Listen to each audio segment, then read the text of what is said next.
अब आप आगे बढ़िए, मैं कुछ चीजें आपको बताता हूं कि जस्टिस सूर्यकांत की प्राथमिकता क्या है।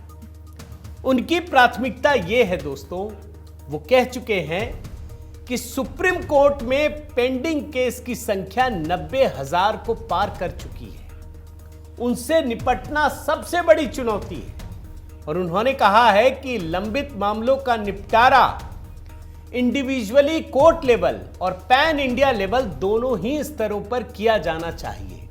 और वो कहते हैं कि अगले कुछ हफ्तों में 5, 7, 9 जजों की संविधान पीठ गठित कर लंबे समय से लंबित महत्वपूर्ण मुकदमों की सुनवाई कराने पर कदम उठाए जाएंगे। मध्यस्थता भी लागू किया जाएगा कि खर्च भी लोगों का कम हो। भाई जो आपसी बातचीत से सॉल्व हो जाए वो हो जाना चाहिए।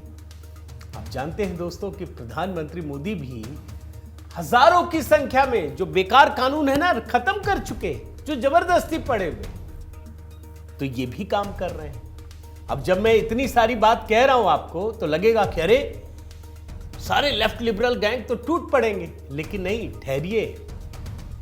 ये वो जस्टिस हैं दोस्तों, सूर्यकांत, नुपुर शर्मा का किस्सा नहीं भूले होंगे आप। ये वही जस्टिस हैं जिन्होंने नुपुर शर्मा को फटकार लगाई थी और कहा था कि आपकी वजह से ही सब हो रहा है, जिसके बाद देश में बड़ा बवाल मचा था। तो इनका मामला बड़ा अलग है, आपको समझ ही में नहीं आएगा। इनको जो उचित लगता है वो करते हैं। मैं कुछ केसेस आपको बताता हूं जिसमें ये कॉन्स्टिट्यूशनल बेंच का हिस्सा रहे।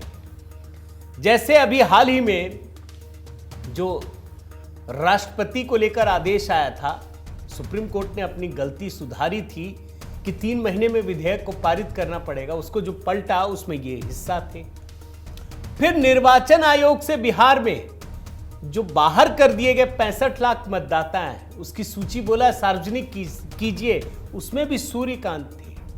आर्टिकल 370 को निरस्त करने का फैसला जिसको सुप्रीम कोर्ट ने बहाल रखा, उसमें भी सूर्यकांत थे। जस्टिस सूर्यकांत उस पीठ का भी हिस्सा थे दोस्तों, जिसने प्रधानमंत्री मोदी के पंजाब यात्रा के दौरान सुरक्षा में की गई चूक को लेकर जांच आयोग का गठन किया था। OROP, one pension one rank, उस योजना को बहाल रखने का, उसमें भी ये